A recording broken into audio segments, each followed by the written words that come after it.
An issue I'm sure every benchtop mill owner's come across when trying to centre an existing hole under the spindle is the lack of height.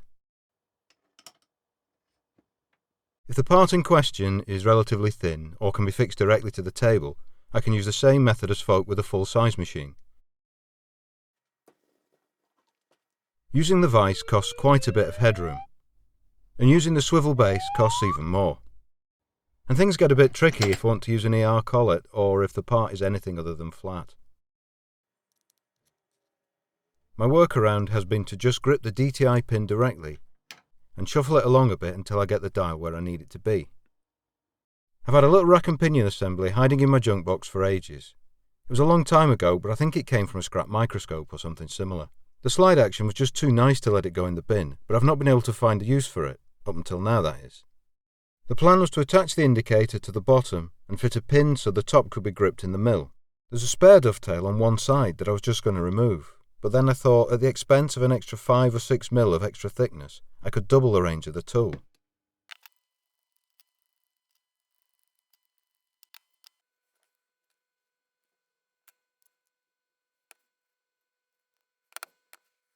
Plus, I figured I could get some of that 5 or 6 mil back by taking out this easy 3/4 of a mil and thinning down the second dovetail by 1 millimetre or so.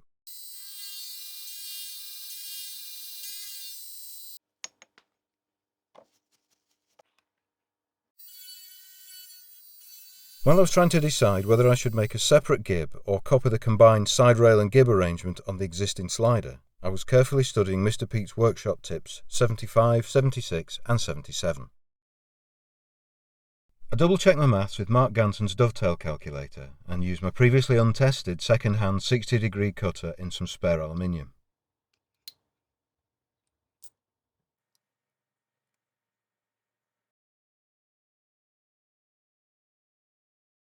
I was amazed at how well it came out, and this made me realise that if I got a nice close fit I could probably get away without using a gib at all. After this success, all I'd have to do is make it again, only this time in brass. I started by cleaning up the saw marks on a piece of 3/8 flat bar. I'll be making the cuts from the DRO, but I marked up some rough lines to stay inside of to avoid scrapping a 10 quid piece of brass.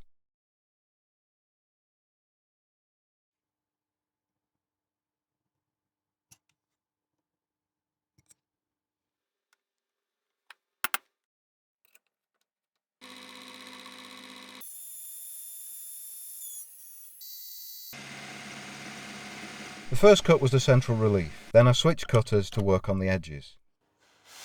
Unusually for me, I set up some compressed air to keep the chips clear of the cutter. Once I'd started the cut, I soon realised I'd not bolted the machine down. The vibration made the mill dance all round the bench top. Once I cut most of the meat out the slot, I started taking measurements after each pass. I was taking about 1/4 of a millimetre or so off each side until I got close to the final size. The cuts got smaller and smaller until I was down to spring passes, without moving the table at all. Eventually the two parts mated quite nicely, with minimal play. Although the sliding fit was pretty good, I still needed a way to lock the position.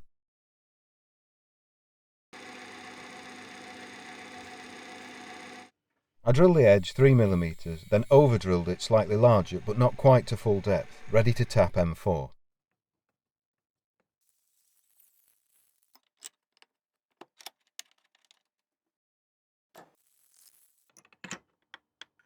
To get the correct angle, I used the same cutter to put a chamfer on the end of a piece of Delrin, then turned it down into a little plunger.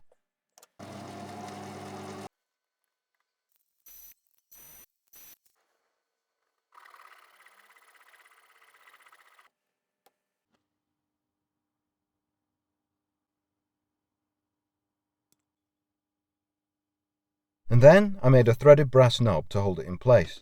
I didn't want to have to dig the rotary table out the back of the cupboard, so I thought I'd try 2 collet blocks.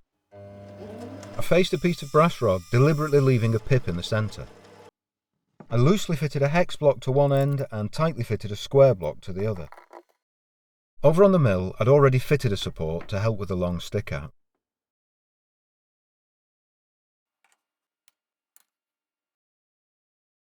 Once in the vise, I levelled the square end by eye and then tightened the hex end. The pip that I'd left was to help me get the cutter somewhere near the centre of the rod. Using a 3mm ball-ended cutter, I took 6 cuts, indexing by 1 flat each time.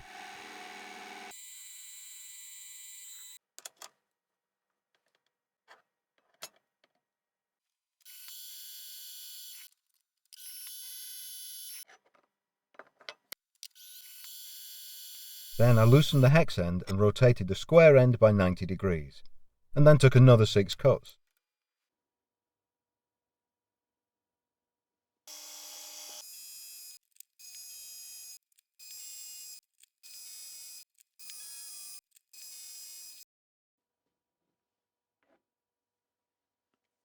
It's not very precise, but it's only a decorative feature.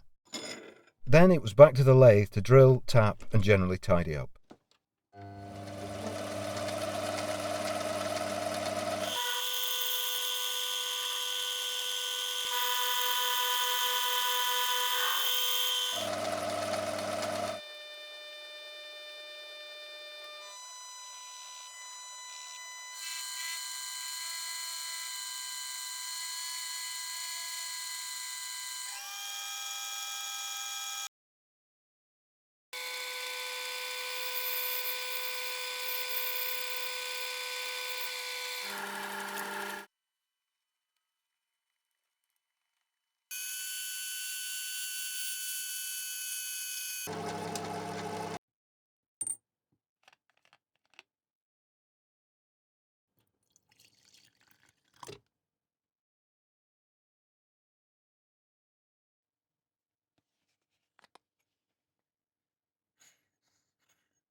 I fitted a short length of M4 brass all thread with a drop of Loctite to hold it in place.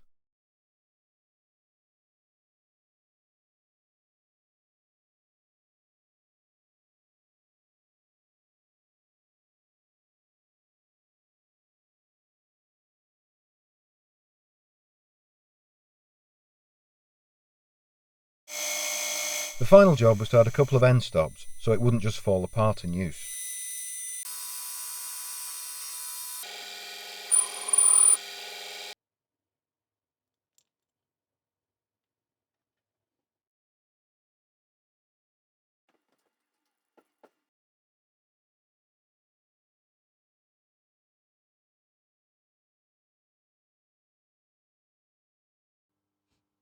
Next, I needed a way of attaching the DTI to the lower sliding plate. I've 2 gauges, one metric and one imperial. The bodies are different sizes, as are the dovetails, so I'd need something that would accommodate both. To minimise the fitted height, I was going to clamp to the rear rather than to the end.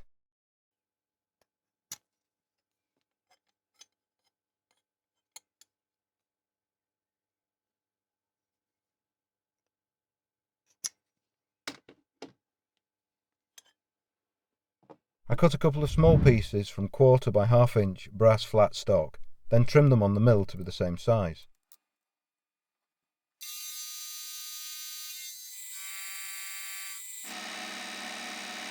Next I cut a dovetail across both pieces, and finally trimmed the height down to suit. With the burrs knocked off, it was looking okay. There are a pair of slippery customers, so I let capillary action and a drop of superglue hold the alignment. With the excess glue removed, I drilled and reamed for a pin and a threaded adjuster.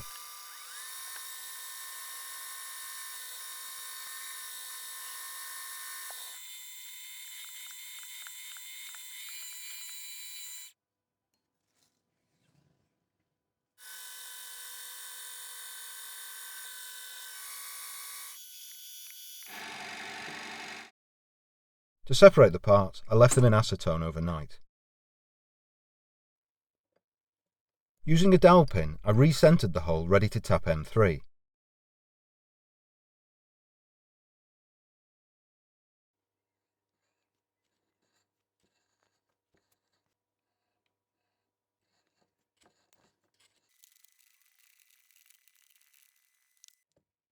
I planned to fit a small return spring, so I cut a recess that allowed the grippers to fully close.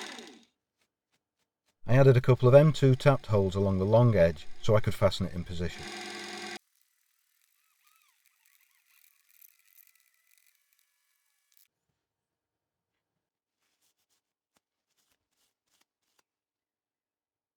The screw was made from 3mm silver steel. I used the collet block again here, as it grips better than the 3-jaw lathe chuck. There's some pretty horrendous run out, but it didn't matter for what I was doing. Once I'd marked out the lengths, I used my tailstock die holder to add the threads.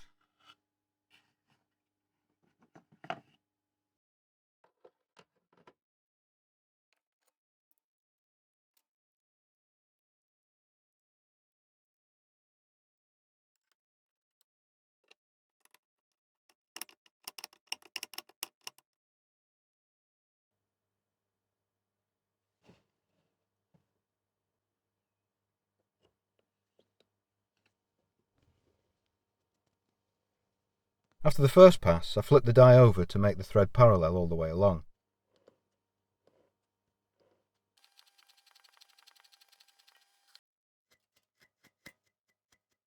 Once I threaded the other end and removed the burrs, the screw was finished.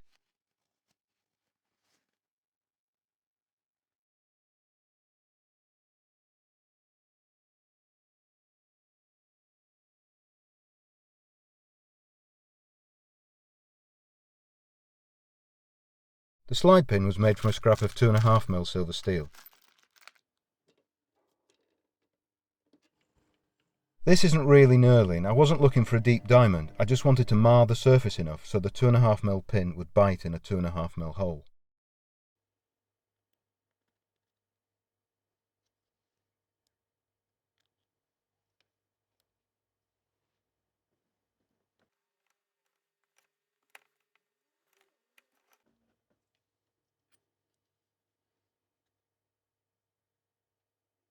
I made up another knob, in more or less the same way as the first one, but using a smaller ball-ended cutter.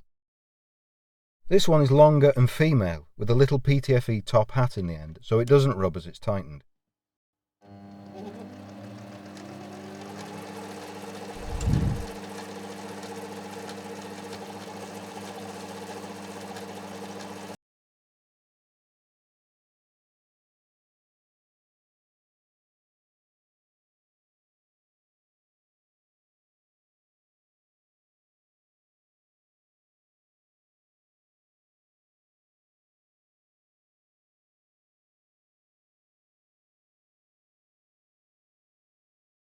The existing holes in the dovetail were causing me a bit of a headache. I wanted to undercut the rack slider and use screws fitted from the outside to act as travel stops, as well as attach the DTI clamp. So I decided to plug the holes so that they could be re-drilled. I opened out the existing holes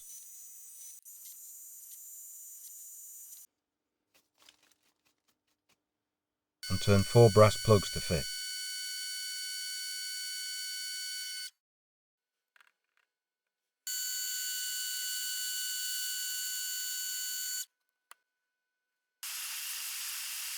I annealed them to try and make them as pliable as possible and then squashed them in with the vise.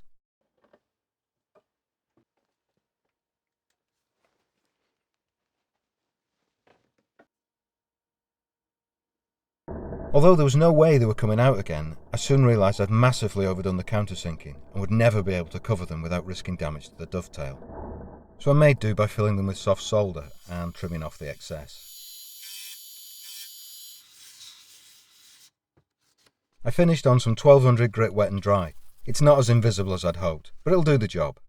In hindsight, it might have been just as quick to make a new dovetail from scratch. Anyhow, with a blank canvas, I was able to make my undercuts. Once I decided where the rack and pinion would lose engagement and which direction of travel wouldn't foul the pinion wheel shaft, I drilled through 1.6mm ready to tap M2.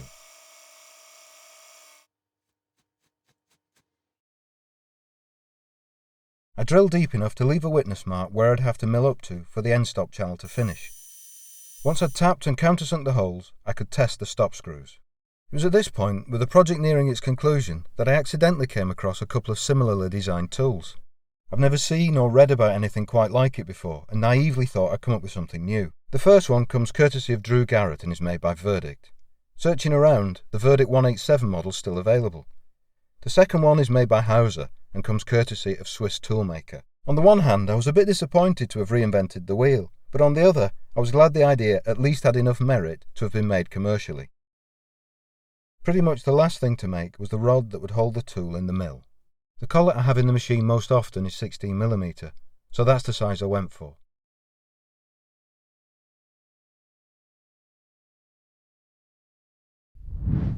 With all the parts completed, it was just a matter of putting everything together.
I wanted to try and recreate the smooth, heavily damped action of the original microscope part, and the only thing I had in the cupboard was STP.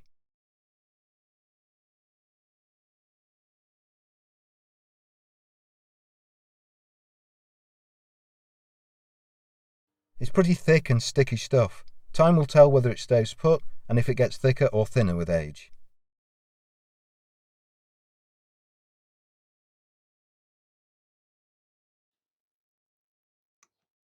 With the holder fitted in the mill and the gauge fitted in the holder, I can sweep up from 0 when it's fully wound in. And fully wound out, I can sweep up to about 50mm in diameter. With the second stage extended, the sweep diameter increases up to about 100mm. In use, once the hole is roughly lined up by eye, the gauge is brought into contact with the surface and then swept around, watching the amount of deflection on the needle. By giving small X and Y adjustments on the table, the deflection can be brought to 0, at which point the spindle's directly over the hole. And that's it. Thanks for watching. Hope to see you next time.